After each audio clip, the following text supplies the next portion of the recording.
AITA for getting revenge after my daughters covered up my wife's betrayal? I feel like my life has been torn to pieces, and I am struggling to hold on. For almost 30 years, I believed I had the life many people dream of. I married my wife, Rachel, when we were young. She was 20, and I was 22. We were broke back then, but happy. We built everything from scratch. We had 2 daughters, Brooke and Haley. They were my everything, my pride and joy. Brooke, the eldest, is 26. She was always the high achiever, valedictorian in high school, graduated top of her class in college, and she is set to be married this fall to her longtime boyfriend. Haley, my youngest, has always been more carefree and sweet, always smiling, and she has been very close to me since she was little. I always believed I had an excellent relationship with both of them. Rachel and I had a good marriage, or so I thought. Of course, we had our ups and downs like any couple, financial problems when the girls were young, a few arguments, some health scares. But through it all, we stuck together. I thought we were a team. I truly believed we would grow old together, that we would be that old couple sitting on the porch, laughing about the follies of our youth. I loved her with all my heart. Last week, it all fell apart. It was a weekday like any other. Rachel told me she was going out to dinner with the girls. They do it quite often, about every couple of weeks, and they call it their girls' night out. It is their time to talk, laugh, and confide in each other about things they do not necessarily want to share with me. It never bothered me. On the contrary, I loved that they were so close. I was proud as a husband and a father. I felt like I had succeeded in building a close-knit, loving family. That evening, Rachel was getting ready upstairs. I was in the kitchen, drinking a coffee while scrolling through the news on my phone. I remember it very clearly. Her phone buzzed on the counter. Nothing unusual. She gets messages from the girls all the time, especially when they are planning their outings. Without thinking, I picked up the phone. I am not proud of what I did next. I had no reason to be suspicious, but for some reason I cannot explain, I opened the message. It was from an unsaved number. Cannot wait to see you tonight. I froze. My first reaction was confusion. This could not be what I thought it was. It had to be a mistake, or it was not what it looked like. I stared at the message for what felt like an eternity, my heart pounding. Finally, I opened the entire conversation. What I discovered destroyed me. The messages were not long, but they said it all. They were enough to understand everything. The texts were from her boss. They were going to dinner together, and it was obvious it was not a professional dinner. The tone of the messages was intimate and affectionate. There were also exchanges from the previous week. I miss you. Once a week is not enough. And Rachel had replied, I miss you too. My stomach twisted into a knot. My heart was racing. My hands were shaking so much I almost dropped the phone. This was my wife. My wife.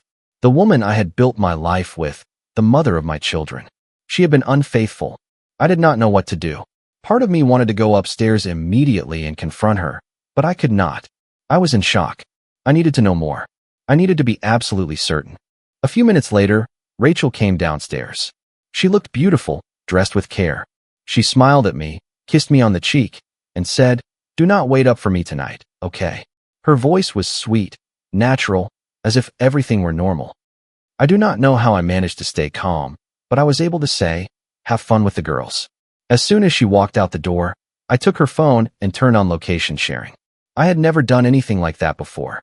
I had never felt the need to check on anyone, but at that moment, I did not care. I needed to know the truth. I stood for a moment, staring at my own phone, waiting for her location to update. When it did, my heart sank even further. She was not going to the usual restaurant where she met the girls. She was heading somewhere else, a place we had visited many times as a family. I sent a message to Brooke and Haley. "What time are you meeting Mom for dinner?" They both replied almost immediately. Brooke, 7 p.m. Cannot wait. Haley wrote something similar. They were lying. My own daughters were lying to me. I could not believe it. I did not want to believe it. But in that moment, I knew Rachel was not the only one who had betrayed me. My daughters were part of the lie. I waited a little longer, tracking Rachel's location. She arrived at the restaurant. I grabbed my keys and drove there, my heart pounding in my chest. Once I got there, I parked my car outside and looked through the window. I found her quickly. She was sitting at a table in the back with her boss. They were sitting close, laughing, completely unaware that I was watching them. I felt like a knife was being twisted in my chest. I took out my phone and took a picture of them. I do not even know why. Maybe to prove to myself that it was real, that I was not imagining it. Then I started the car and drove away. Sitting in my car, staring at the picture of my wife with another man, I felt a wave of emotions. Anger, sadness, disbelief. I did not know what to do. I did not know how to confront her. So I did not. Not right away. Instead, I opened our family group text and sent the picture. Just the picture, with a simple caption, "Glad you are enjoying your girls' night dinner." Then I turned off my phone and headed to my brother's house. I did not want to face any of this right now. I could not. I was not ready. That night, I spent hours lying on his couch, my eyes wide open, staring at the ceiling, trying to understand how my life could have fallen apart so quickly. I had always seen myself as a good husband, a good father, but now I doubted it. Everything I thought I knew about my life, my marriage, my family, seemed to be a lie. I did not go home that night. I could not. After sending the photo to the family group and turning off my phone, I drove aimlessly for a while before finally ending up at my brother's house. It was late, but he opened the door without asking any questions. He saw right away that something was wrong. I guess it was written all over my face. I did not tell him the whole story. I just said I needed a place to sleep. He offered me a beer, but I was not in the mood. I just wanted to be alone. I spent the night on his couch, unable to sleep, my mind racing. I kept replaying the scene in my head. Rachel smiling at her boss, their easy closeness, their laughter. How long had this been going on? How could I have been so blind? And then there were Brooke and Haley, their lies, the way they had betrayed me so naturally. I had raised them to be honest and upright, yet they had helped their mother deceive me. It was a betrayal on a whole other level. The next morning, I finally turned my phone back on. It immediately filled up with notifications, messages, missed calls, voicemails. Rachel had called me dozens of times. Brooke and Haley had also sent texts. I did not have the strength to read everything at once, so I skimmed through them. Rachel's messages were exactly what I expected. "Please call me. I can explain. It is not what you think. We need to talk." I did not listen to her voicemails. I could not bear to hear her voice. I knew it would only fuel my anger. Haley's messages, however, hit me differently. She sent me walls of text, apologizing over and over. "Dad, I am so sorry. I should have never lied to you. I hate myself for what I did. Please do not hate me. Can we please talk? I am so scared I have ruined everything." She even had her boyfriend text me. "Hey, it is Tyler. Haley is a mess. She is having a panic attack. She is afraid you will never forgive her. Please, call her." I did not reply. I did not know what to say. Brooke, on the other hand, was a different story. Her message was short and icy. "Dad, I am sorry you found out like this, but I think you are overreacting. Do not ruin a good marriage over one mistake." One mistake. My blood boiled. A mistake. This was not just a mistake. It was a complete betrayal, not just from Rachel, but from Brooke and Haley too. They had lied to me. They had helped their mother hide something that had just destroyed our family. I kept thinking about all the times they must have lied to my face. Every time I asked about their plans, and they told me they were having dinner with their mom, knowing full well what she was really doing. Every time they smiled at me, acting like everything was fine, while hiding the truth. I spent most of the day seething, torn between anger and grief. My brother tried to talk to me, but I was not ready to open up. I needed time to sort through my thoughts. In the afternoon, I decided I could not let this go without saying something. I started by texting Haley. I kept it brief. "Haley, I love you, but what you did hurt me deeply. I need space to think." She replied almost instantly. "I am so sorry, Dad. I will never forgive myself. I love you so much." I did not answer. Then I wrote to Brooke. "Brooke, this is not a mistake. It is a betrayal by my entire family. Do not contact me until I am ready to talk." She did not reply, but I knew she must have shown it to Rachel because soon after, Rachel started texting me again. "You have to cut them out of your life," he said. "They clearly do not respect you. Why should you keep them around?" His words hit me hard because, deep down, I knew he was right. But cutting off my daughters was a step I was not sure I could take. That night, I started thinking about what to do next. I knew my marriage with Rachel was over. There was no going back. I did not even want to. But what about Brooke and Haley? Could I ever trust them again? Could I ever look at them the same way, knowing what they had done? I decided I needed time. Time to think, to process, to figure out how to move forward. But one thing was certain. My life as I knew it was over. The fallout did not explode like a bomb. It settled in slowly, like a fire smothering everything in its path. When I got back to my brother's that evening, I was not angry anymore. I was empty.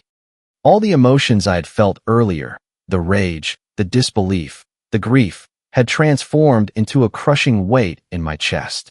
It was as if the life I had built, the one I believed was rock solid, was crumbling before my eyes, and all I could do was watch.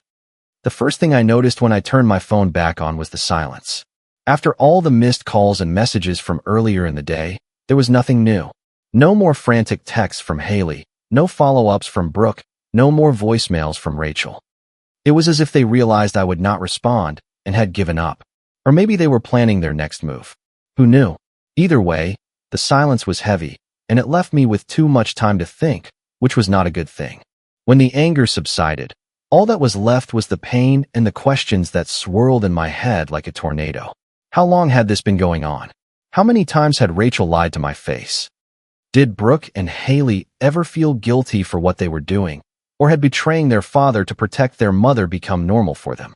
I sat with my brother that night and told him everything. He did not say much while I was explaining. He just listened.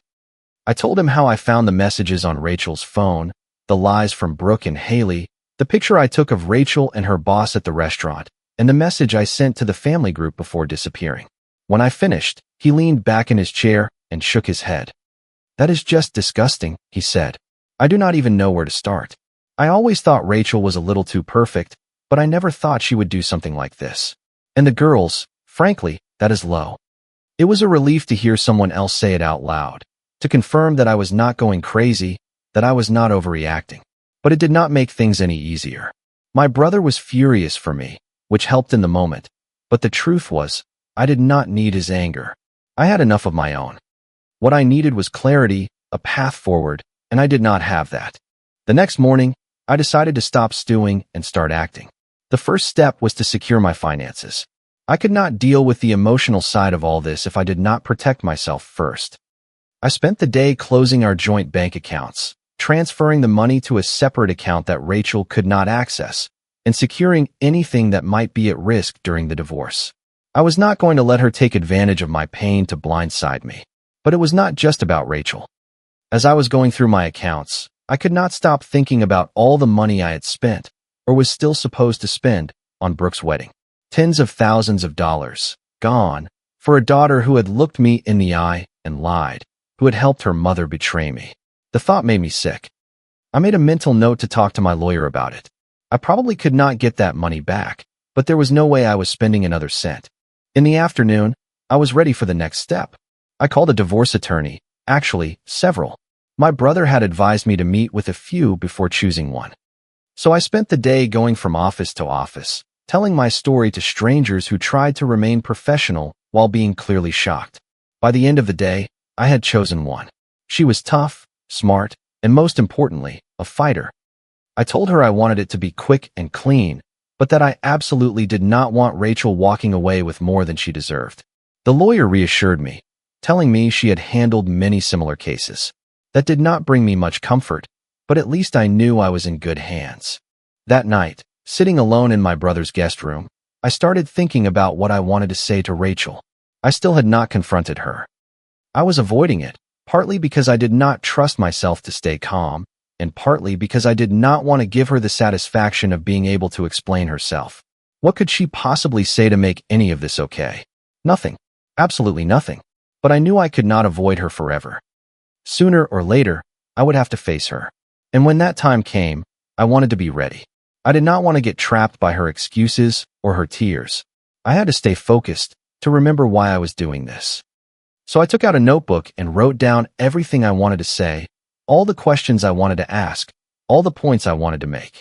I did not know if I would actually use it, but the simple act of writing it down helped. It made me feel like I had a little bit of control, like I was not just a victim in this whole story. The hardest part, though, was thinking about Brooke and Haley. I had not spoken to them since sending those texts, and I did not know if I could. How do you talk to your daughters after finding out they have been lying to you for months? How do you even begin to rebuild trust after that?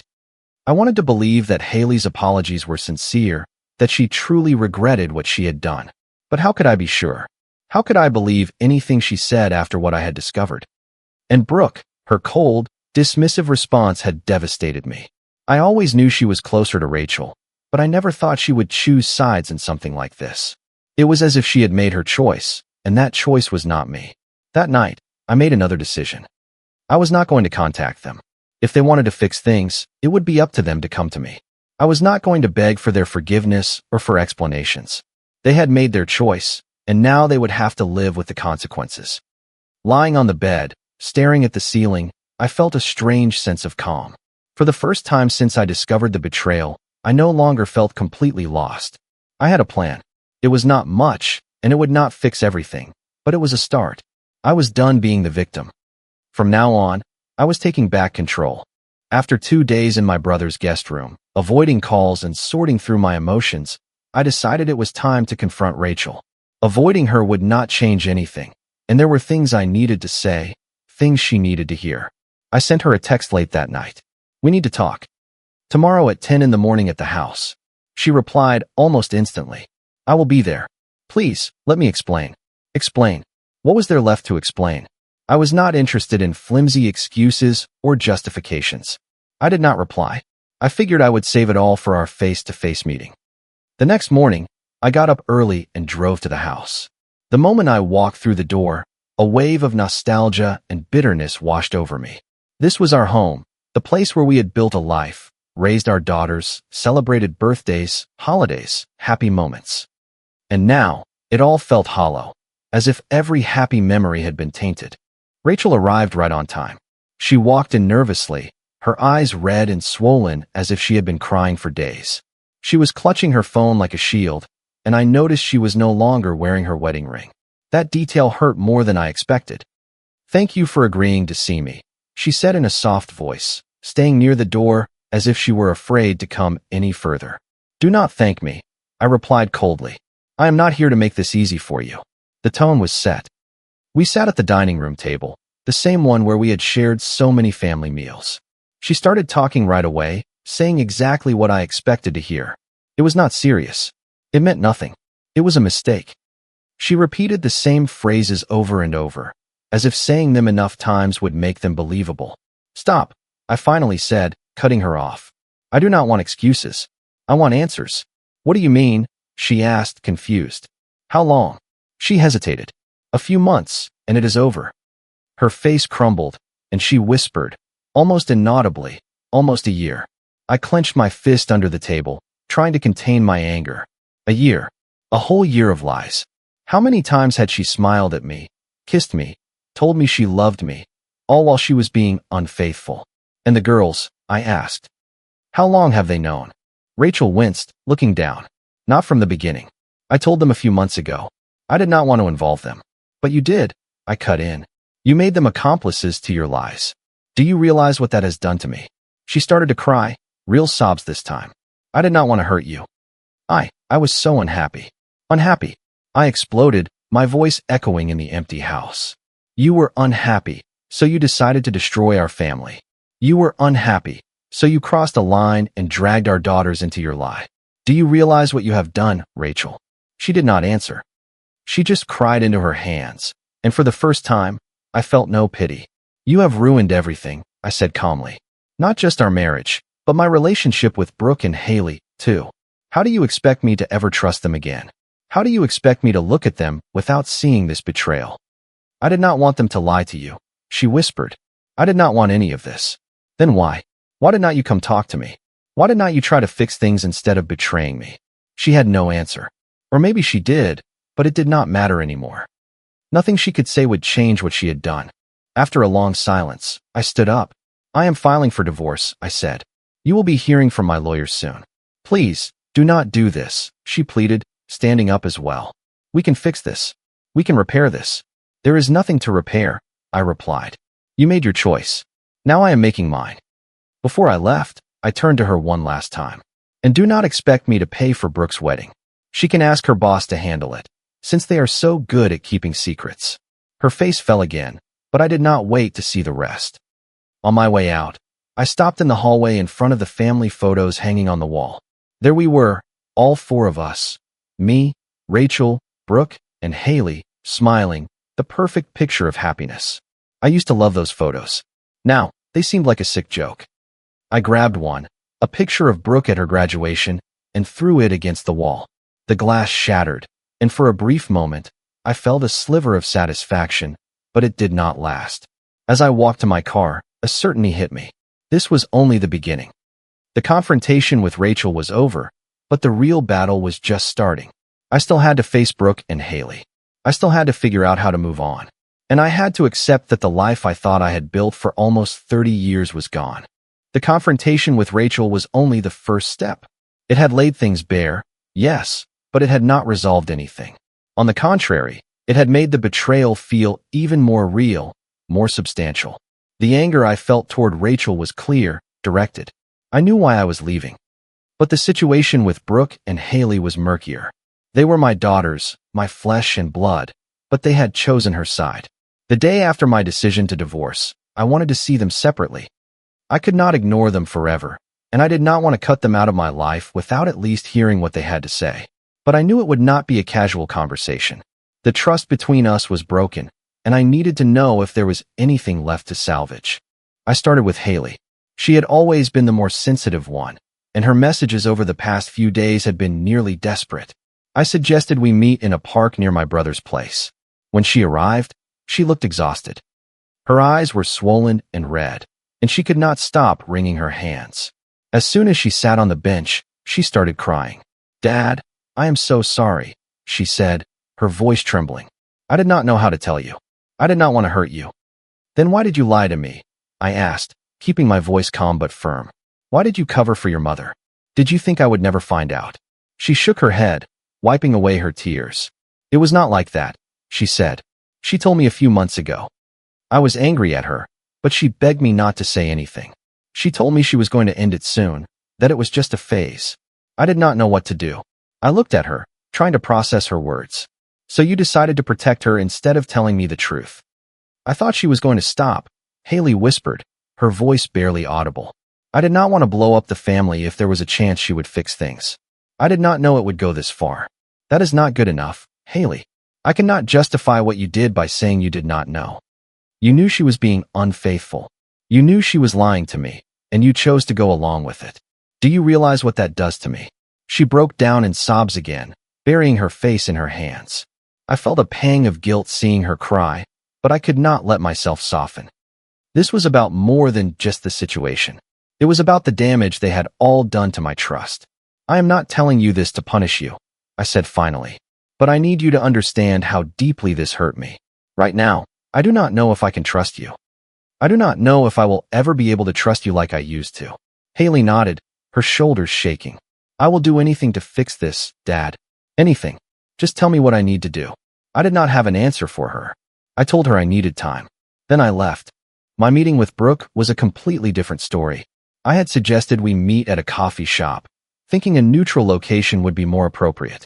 She arrived 10 minutes late, looking polished and composed, as if nothing had happened. That alone irritated me. "Thanks for coming," she said as she sat down. I did not waste any time. "Brooke, why did not you tell me about your mother's situation?" She sighed, leaning back in her chair. "Dad, I did not want to get involved. It is between you and Mom. I thought it was best to stay out of it." "Stay out of it," I repeated, my voice rising. "You did not stay out of it, Brooke. You lied to me. You covered for her. That is not staying out of it. That is choosing a side." I was not choosing sides. She defended herself. I was trying to keep the peace. I did not want to make things worse.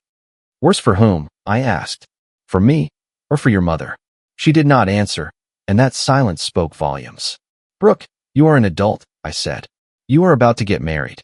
If your boyfriend did to you what your mother did to me, would you want everyone around you to lie to protect him? Or would you want someone to have the courage to tell you the truth?" "It is not the same," she said, clearly annoyed.